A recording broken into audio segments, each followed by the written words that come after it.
I'm gonna love you.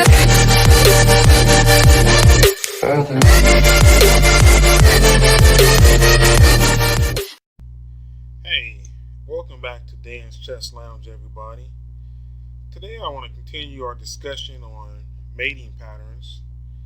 Today I want to go into the Blackburne's mate. Blackburne was actually a real chess player back in the day. Joseph Henry Blackburne was a British chess player, and he was actually given the nickname Black Death because of his lethal chess abilities. He dominated the British chess scene, and he was a worldwide player as well. At one point, he was the second most successful chess player in his era. So he's got a lot of famous games that's been recorded. One of his best games ever was a brilliancy against our guy Aaron Nimzowitsch.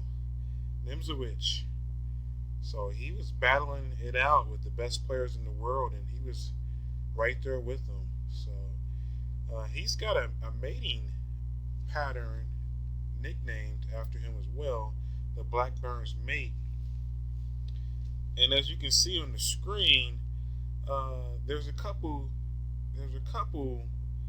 I guess, themes that need to be in order or in place in order to get the Blackburne's mate. And so white has to have the bishop pair. The bishop pair, one for the dark squared colors and one for the light squared colors, covering A1 to H8 and B1 to H7. And then also, white has to have a knight on G5. So, and then lastly, black needs to have his rook on F8 to kind of block him in. So if you can remember that pattern of the bishop pair pointing toward the castle king and get your knight on G5, then you might be able to get off the Blackburne's mate. So let's look at a couple examples here in actual games. Okay, in this position here, you can see there's a lot going on. Both players have the bishop pair. There's rooks on the board, but everything is set up perfectly for white. So white plays queen takes H5. Wow, queen sacrifice. Sacrificing the queen in order to get the mate.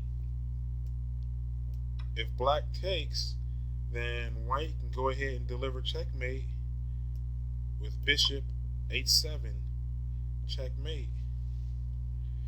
But looking at the position, there is a way for black to defend this position, and that's if, going back, instead of taking the queen, black can play F6 to block.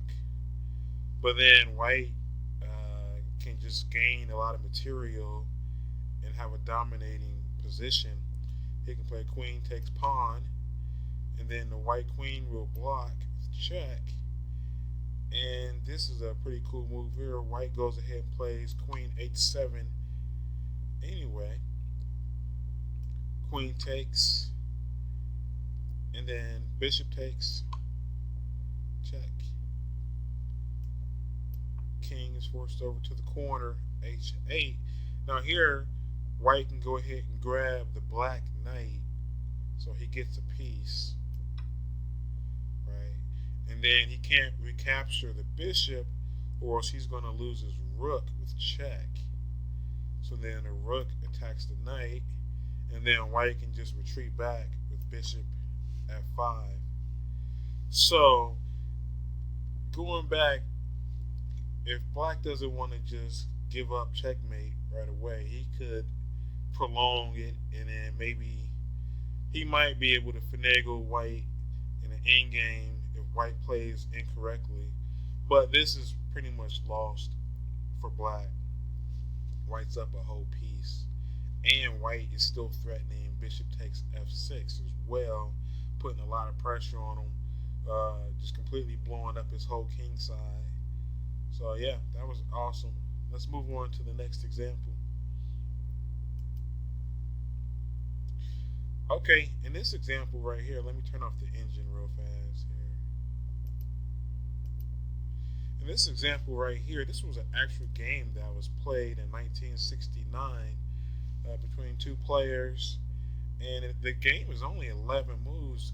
It shows how powerful this mate is if you can get all your pieces in the right position. Let's take a look and see here. B4, that's the Polish opening. E6, bishop B2, knight F6, A3, bishop E7, E3. Okay, all fine, developing moves. Everything's standard so far. Castle. Bishop D3, that right there is the move that tells me that white has this mating pattern in his mind and he is going straight forward with it. Normally you would try to put two pawns in the center in the opening. That would be good opening principles. But white has this pattern in his mind, and he's going to go ahead and attack and see if black can stop him. So, all right, let's see. H6, knight F3, B6, G4. Good move there, signaling that white's going ahead with his attack. You know, one of the key ingredients for the Blackburn's mate is to get the knight on G5. So he's going right for that. Bishop A7, G5, continuing with our plan. H takes G5, knight takes G. Look at that. So if you look at the position right now, you have both bishops on the key diagonals, and you have our knight on G5, and the king's castled, and the rook's on F8. So it's looking pretty promising right now. Just 9 moves in. Bishop takes H1. Looks like white is giving up a rook for nothing, right? White plays bishop takes F6. Okay, and then black pushed because if he would have taken the bishop instead,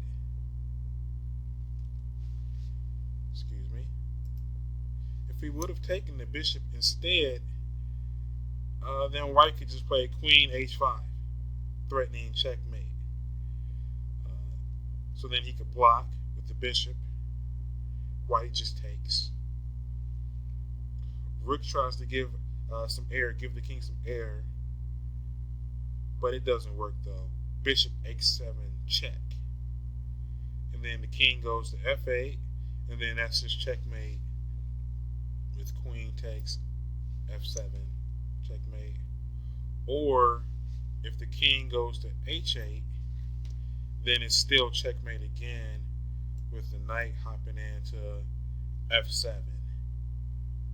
So that's why, going back, he can't play bishop takes F6 right here.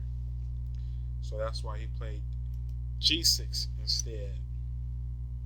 But still, there's no hope, because after G6, white can still go ahead and play queen H5. And then it's just too many threats. If black takes, then you have bishop H7 checkmate. So, right there, Blackburn's mate. So, alright, this is a pretty devastating mate. It's not the most common mate that you'll see in your games, but if you're in a position where you can get this off, go for it. After all, this is what this is all about, pattern recognition. You may not see an example that's exactly like what we saw today, but you may see some similarities within your own game that you'll be playing, and then hopefully it'll guide you and put you in the right direction where you can mount an attack like this. So, all right, until next time, folks, take it easy. Oh, and don't forget to like, comment, and subscribe.